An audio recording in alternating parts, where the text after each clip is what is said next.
Call the meeting to order and we'll start with Pledge of Allegiance.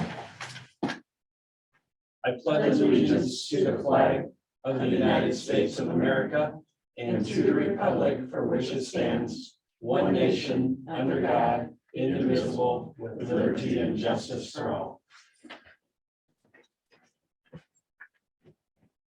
I can ask for approval of this morning's agenda. Motion to approve. I'll second. I have a motion is second. Any discussion? Hearing none, all in favor say aye. Aye. Aye, motion carries.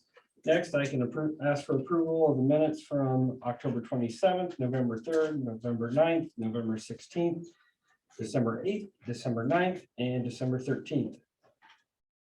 I'll make a motion to approve. Second. All those in favor say aye. Aye. Aye, motion carries. Next, I can ask for approval of claims for payment dated December 15th, 2021. Make a motion to approve the claims for payment. I'll second. I have a motion and a second. Any discussion?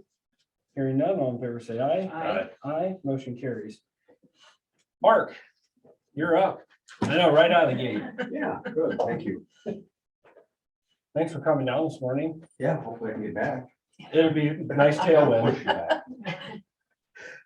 Great, I don't have a lot to report this month. A lot of what I've been working on the last month has been kind of get some of these projects across the finish line. So even though I say finish line, you know, you're not really done. It's continuing to work with the companies. So I'll mention that in a second, but project AGWA, which we've been working with since June, we have closed on the spec building last Thursday. It's sold. So I guess I am waiting for release from the company so I can talk about it a little bit and tell you what's going to happen there. But we're excited to get that building sold and get a new company into Iowa Falls.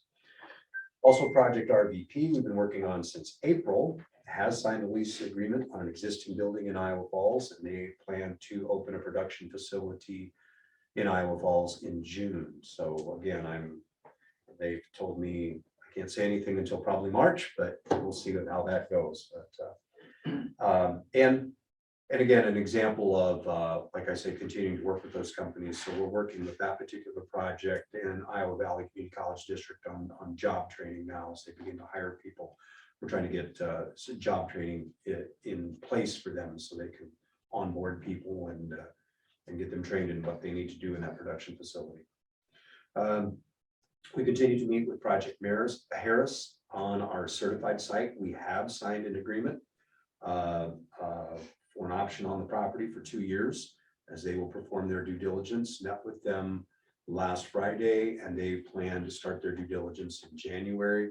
Want to have that completed before the crop goes in so it doesn't interfere with any of the farmers, and then they can kind of analyze that and see if our site works. So excited about that opportunity. Nimrod meets the meat lockers, continuing their construction, the buildings enclosed, things are going in. Other retail project I mentioned last month, which I call Project Joe, has completed a phase 2 environmental study on the property. I think this concludes all their due diligence, and we anticipate they're going to close on the property soon and move forward with that. 2 grant applications for 2 Iowa Falls businesses that I mentioned. Both businesses received their grant, and so we met this last week with them and with Region 6, who's doing the grant administration.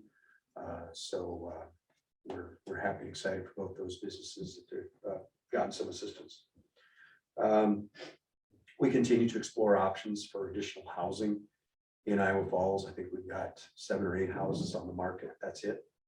So while we're bringing new jobs to the community, we have no place for people to live. So that's kind of the next part in that whole equation, so that we create jobs and people can actually live in the area. So let's see. Oh, I should mention the water tower contest. We garnered over 2,000 votes. We fell 27 votes short of first place, but we far outdistanced third place. So maybe we'll look at trying that again next year. New labor shed study. They tell me we should have it in February. So once that happens, we'll do a lunch and learn for our businesses and you know, present that information and tell them how they can dissect it and use it in their recruitment of employees.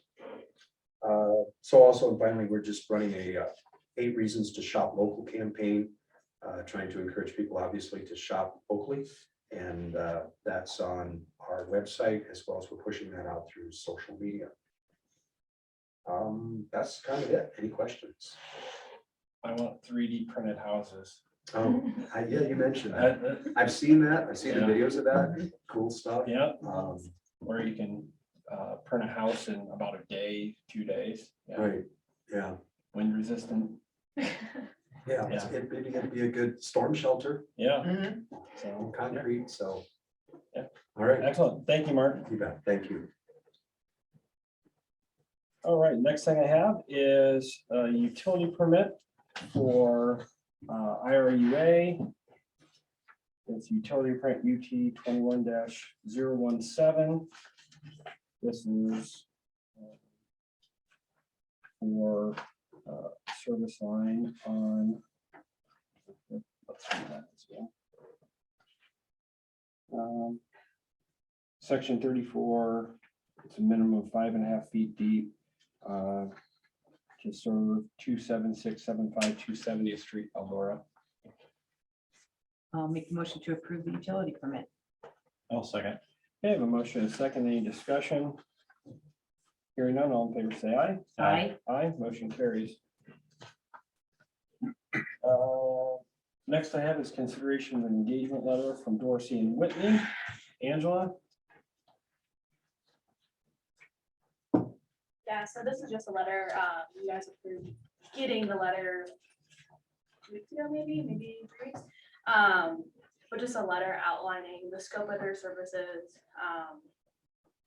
in relation to Project Tom, however, it's for a greater URA area, so. Okay. What kind of is that? I think the scope of their services is like not to exceed $5,000, which is super reasonable for that sort of thing.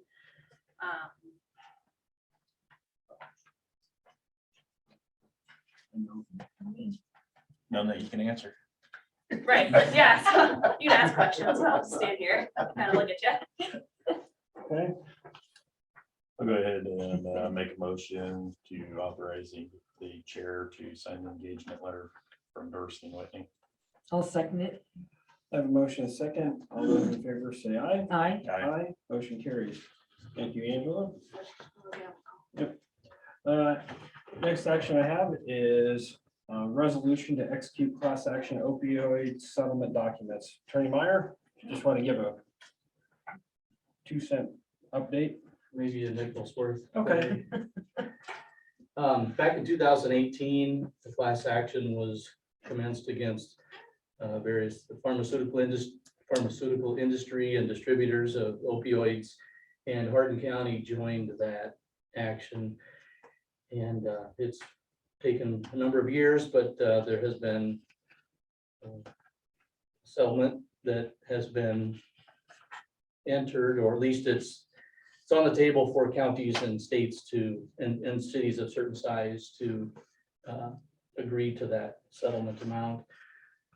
The state of Iowa has agreed, and so in order to maximize the amount of money that Hardin County would receive, or any county or city would receive, it's all based on the percentage of participation. And so I've attended a lot of the meetings that have dealt with the settlement and everything, and we have until January 2nd. No, everybody in Iowa has until January 2nd to execute these documents, otherwise you're out of the settlement. Give you a little bit of information about the settlement numbers. The distributors have agreed to pay a maximum of $21 billion over 18 years, so it's not a one-time lump sum amount.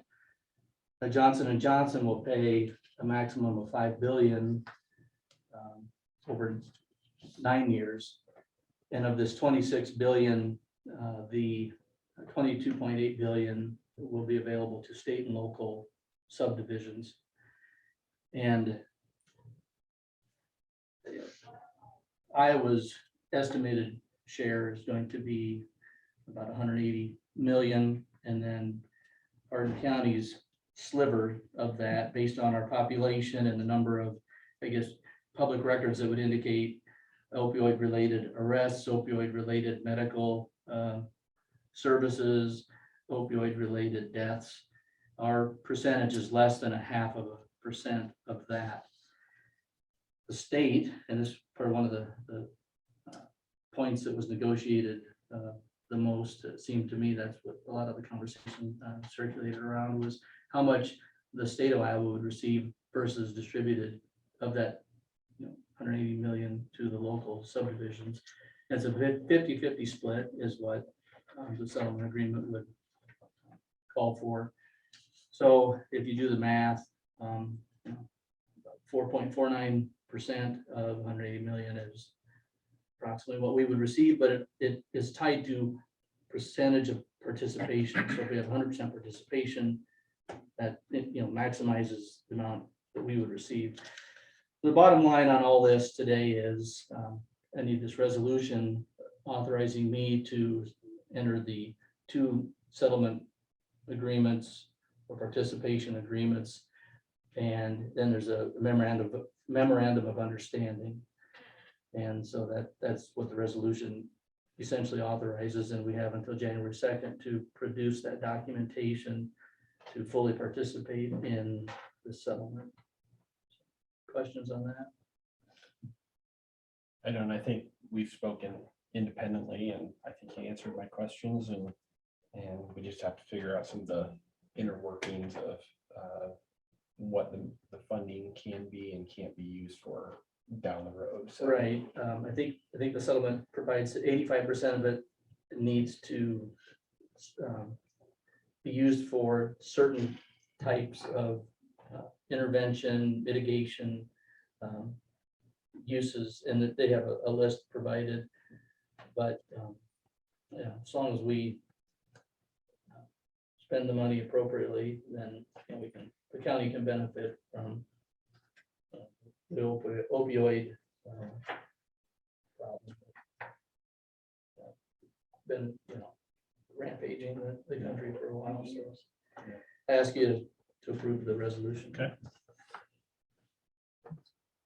I'll make a motion to approve the resolution to execute Class A opioid settlement documents. I'll second. Okay, I have a motion, a second, any discussion? It does authorize Daryl. Correct, to negotiate on our behalf. Any further discussion? Hearing none, Angela? Renee, Aye. Lance, Aye. BJ, Aye. Motion carries. Next item I have is an agreement for compromise of Hardin County Tax Certificate CH 18010. Michelle, do you want to give a 25-cent version of what we're up against here? Yeah. Do Thank want you. me- Sure, come on up.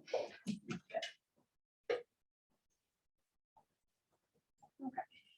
have a mobile home in Pine Lake or Pinecrest Mobile Home Park that hasn't had any taxes paid on it for multiple amount of years.